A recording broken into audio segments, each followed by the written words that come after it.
Alhamdulillahi Rabbil Alamin. Wassalatu wassalamu ala Rasulillah wa ala alihi wa sahbihi wa mawalah. Wa la hawla wa la quwata illa billah. Allahumma anfa'na bima 'allamtana wa 'allimna ma yanfa'una wa zidna 'ilman nafi'a. Subhanaka la 'ilma lana illa ma 'allamtana innaka antal 'alimul hakim wa tub 'alaina innaka antat tawwabur rahim wa bika nasta'inu ya rabbal alamin. Allahumma a'in wa waffiq. Ma'asyiral muslimin rahimani wa rahimakumullah. Alhamdulillah, segala puji hanya bagi Allah, Tuhan semesta alam, yang senantiasa memberikan kita nikmat iman, nikmat Islam, nikmat kesehatan, nikmat hidayah, nikmat taufik, juga nikmat inayah, pertolongan. Kemudian salawat beriring salam semoga selalu tercurah kepada Nabi besar Muhammad sallallahu alaihi wasallam, yang dengan diutusnya beliau Allah Subhanahu wa taala mengentaskan umat ini, mengentaskan kita semua dari kegelapan jahiliyah menuju jalan yang terang benderang, jalan yang lurus, as-siratal mustaqim. Ma'asyiral muslimin rahimani wa rahimakumullah. Insyaallah pada pertemuan hari ini, kesempatan ini kita akan membahas suatu pembahasan yang sangat bagus. Pembahasan yang sangat kita butuhkan, yakni fiqhul akhlak. Fikih akhlak. Jadi fikih itu tidak hanya dalam permasalahan ibadah atau permasalahan muamalah, dalam artian sempit muamalah maliyah, muamalah jual beli, ekonomi. Juga tidak hanya pada munakahah, fikih tentang pernikahan. Akan tetapi yang namanya akhlak itu juga ada fikihnya. Nah, fikih akhlak itu penting agar supaya kita bisa menjadi manusia yang baik di hadapan manusia, juga di hadapan Allah Azza wa Jalla. Setiap orang pasti dia menginginkan untuk seperti itu, dicintai oleh manusia, juga dicintai oleh Allah Azza wa Jalla. Setiap orang pasti menginginkan agar dirinya terkemuka, menjadi panutan, dicontoh. Juga apa yang dikerjakannya itu bernilai pahala di sisi Allah Azza wa Jalla. Setiap manusia juga ingin agar memiliki reputasi yang baik. Akan tetapi itu tidak mengurangi keikhlasannya di sisi Allah Azza wa Jalla. Setiap manusia menginginkan agar kehidupannya baik. Tetapi juga mereka ingin akhirat mereka baik. Apakah itu salah? Ingin dipuji manusia atau mendapatkan pujian dari manusia, dicintai manusia. Apakah itu salah? Tidak. Menjadi orang yang terkemuka, menjadi pemimpin, menjadi panutan. Apakah itu salah? Apakah lebih baik diam dan tidak melakukan apa-apa, yang penting saya tidak mengganggu orang, ataukah menjadi panutan, menjadi tokoh, menjadi orang yang ditunjuk? Kalau kita melihat apa yang terjadi di masa para nabi dan para rasul, sebagian dari mereka Allah Subhanahu wa taala firmankan menjadi panutan. Allah Subhanahu wa taala mengatakan tentang Nabi Isa alaihi salam di surah Ali Imran ayat yang ke-45. Allah berfirman, "Wajihan fid dunya wal akhirah wa minal muqarrabin." Isa alaihi salam itu adalah sosok yang terkemuka, yang unggul, yang menjadi panutan di kaumnya, di dunia. Begitu juga di akhirat. Jadi, kalau istilah zaman sekarangnya, dia trendingnya nggak hanya di dunia, tapi di akhirat. Dia, Nabi Isa alaihi salam itu terkenalnya nggak hanya di dunia, tapi di akhirat. Wajiha fid dunya wa fil akhirah wa minal muqarrabin. Dan juga termasuk orang-orang yang dekat dengan Allah Azza wa Jalla. Tentang Nabi Ibrahim, bahkan Nabi Ibrahim pun pernah berdoa kepada Allah agar memiliki reputasi yang baik. berdoa kepada Allah agar memiliki reputasi yang baik. Nabi Ibrahim sebagaimana yang difirmankan oleh Allah Subhanahu wa taala dalam surah Asy-Syu'ara ayat yang ke-84, waj'al li lisana sidqin fil akhirin. Waj'al li lisana sidqin fil akhirin. Ya Allah, jadikanlah reputasiku ini baik di orang-orang yang datang belakangan.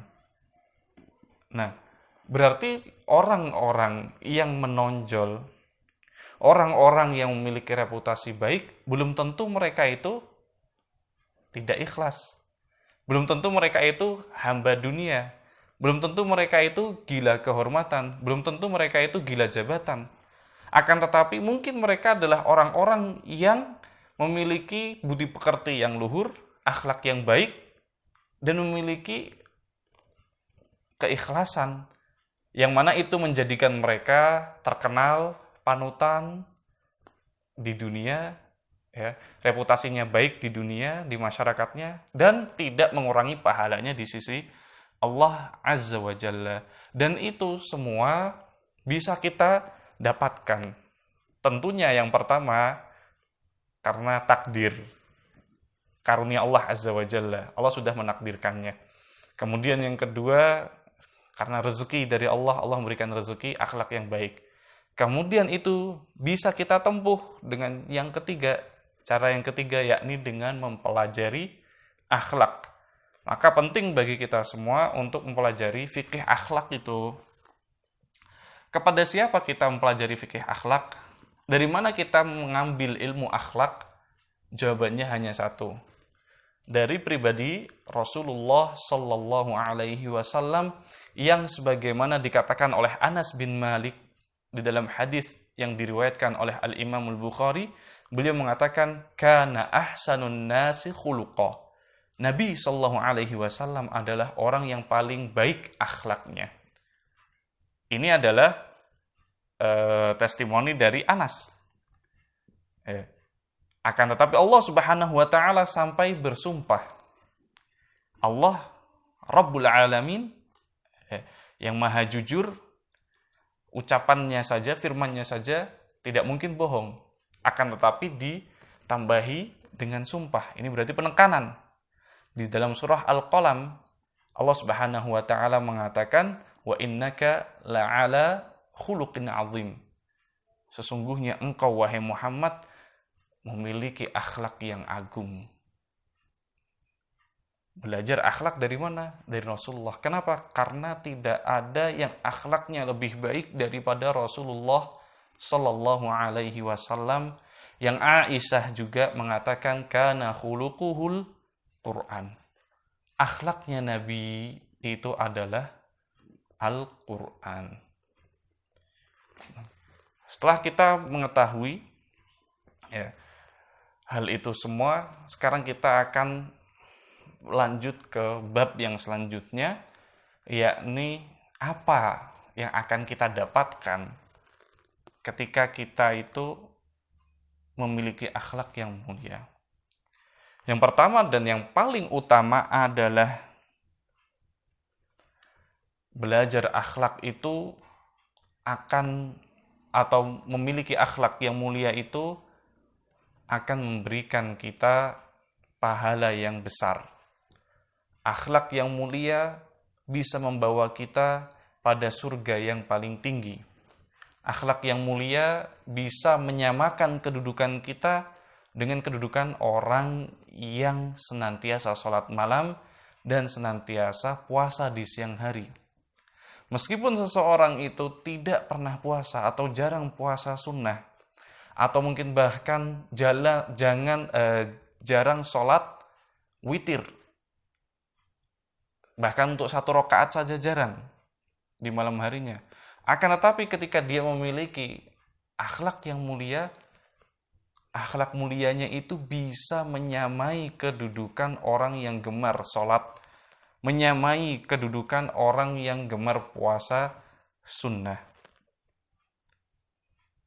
Nabi Shallallahu Alaihi Wasallam bersabda di suatu hadis yang diriwayatkan oleh Al-Imam Abu Dawud, dan hadis ini sanadnya sahih, innal mu'mina la yudriku bihusni khuluqihi darajatas shaim wal qaim. Darajatas shaimil qaim. Sesungguhnya seorang mukmin dengan akhlaknya yang mulia, dia bisa menyamai derajatnya orang-orang yang puasa sunnah dan orang-orang yang rajin sholat malam. Mungkin dirinya lemah, tidak bisa puasa sunnah. Atau dirinya sangat sibuk bekerja di siang hari sehingga di malam harinya penat, tidak bisa bangun malam, atau bahkan tidak sempat untuk sholat malam walaupun sebelum tidur, saking letihnya. Akan tetapi ketika hari-harinya dihiasi dengan akhlak yang mulia, Nabi mengatakan dia bisa menyamai pahalanya, bisa menyamai pahala orang-orang yang melakukan puasa sunnah di siang hari dan puasa sholat malam di malam hari, tahajud, witir.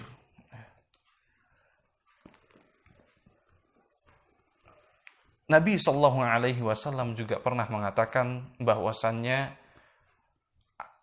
amalan yang paling berat, tentunya setelah la ilaha illallah, amalan yang paling berat di mizan timbangan nanti di akhirat adalah akhlak yang mulia. Nabi Shallallahu Alaihi Wasallam mengatakan di suatu hadis yang diriwayatkan oleh Al-Imam At-Tirmidzi, Nabi mengatakan, wa ma fihi min ajrin wa thawab ma min syai'in athqalu fil mizani min khuluqin hasan. Tidak ada satupun amalan yang paling berat nanti di mizan melainkan amalan itu merupakan akhlak yang mulia. Jadi akhlak yang paling mulia adalah adalah amalan yang paling berat nanti di mizan. Tentunya itu setelah ucapan la ilaha illallah. Dan ucapan la ilaha illallah itu merupakan akhlak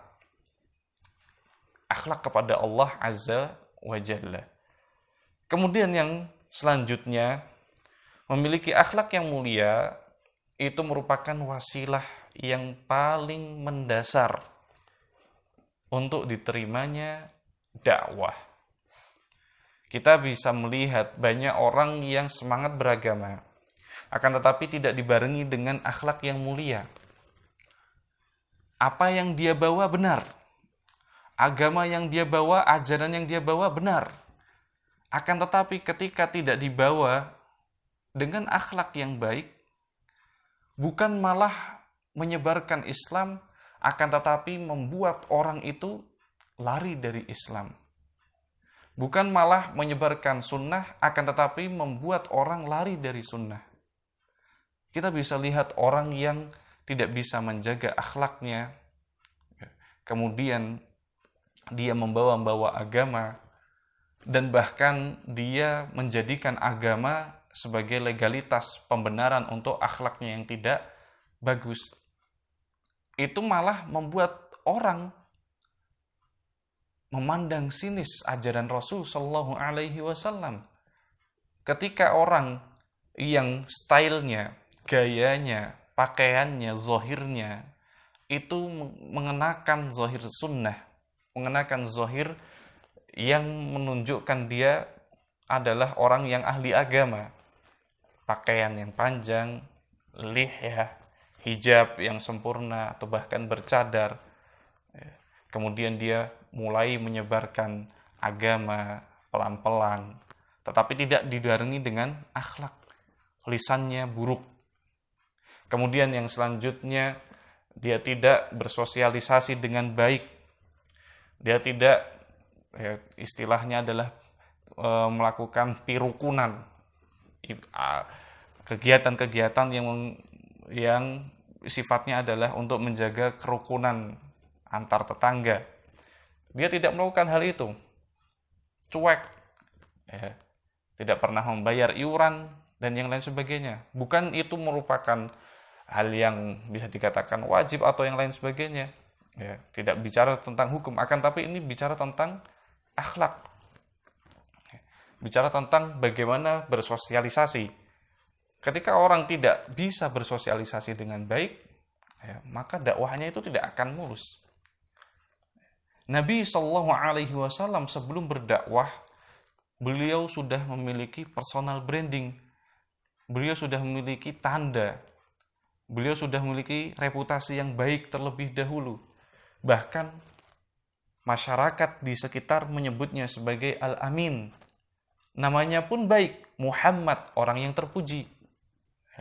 Bahkan ketika Nabi Shallallahu Alaihi Wasallam mengumpulkan kaumnya, di dalamnya ada Abu Jahal, di dalamnya ada Abu Lahab.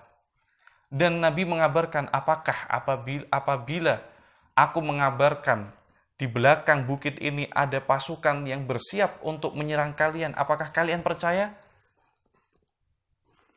Maka orang-orang di sekitar itu yang ada di hadapan Rasul mengatakan, ya Rasulullah, wahai Muhammad, kami belum pernah mendapati engkau berbuat kedustaan. Ini ada satu langkah. Raja Heraklius yang awalnya ingin memeluk agama Islam, apa yang membuat dia tertarik? Apa yang membuat Raja Heraklius tertarik terhadap Islam, tertarik kepada Muhammad Sallallahu Alaihi Wasallam? Adalah karena kisah yang dibawakan oleh Abu Sufyan.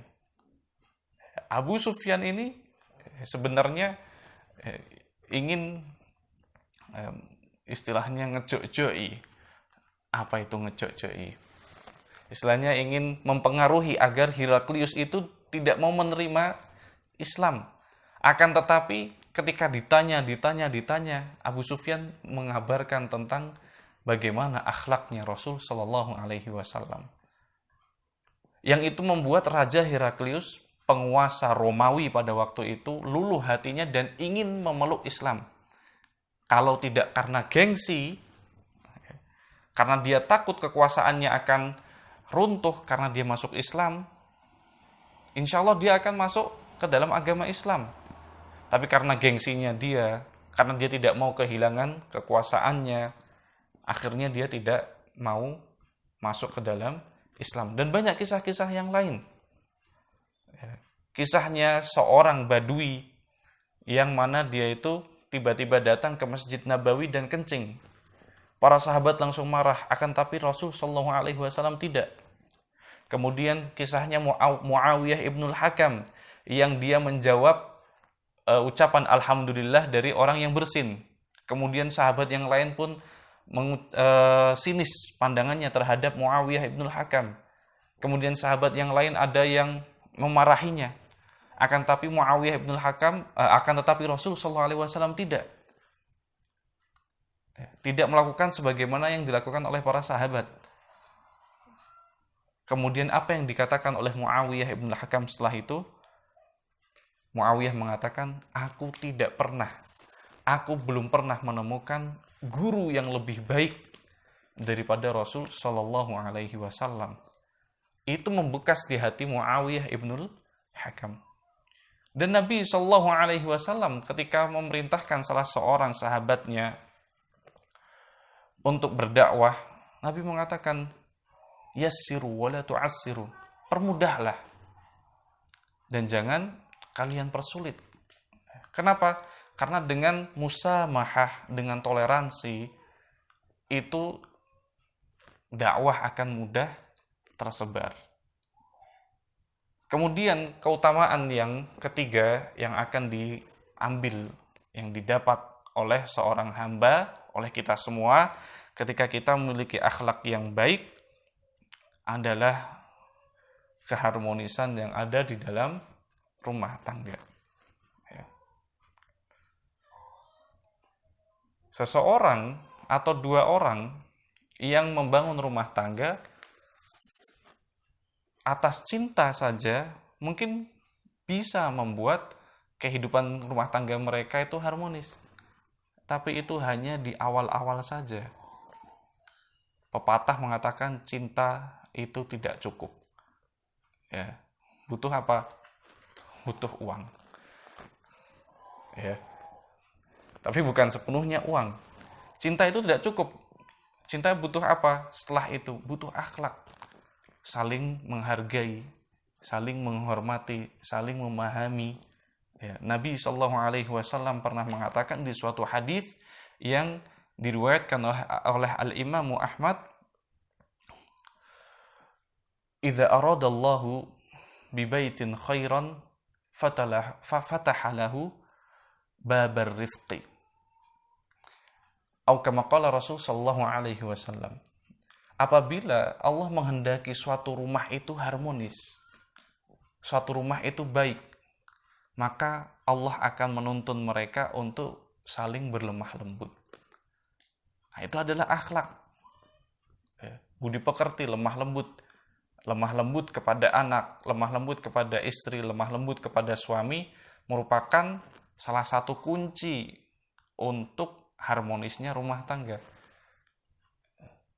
Jadi cinta saja itu tidak cukup.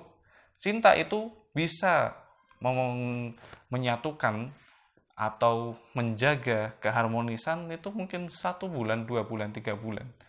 Setelah itu ketika tidak ada akhlak yang mulia, tidak ada budi pekerti yang baik,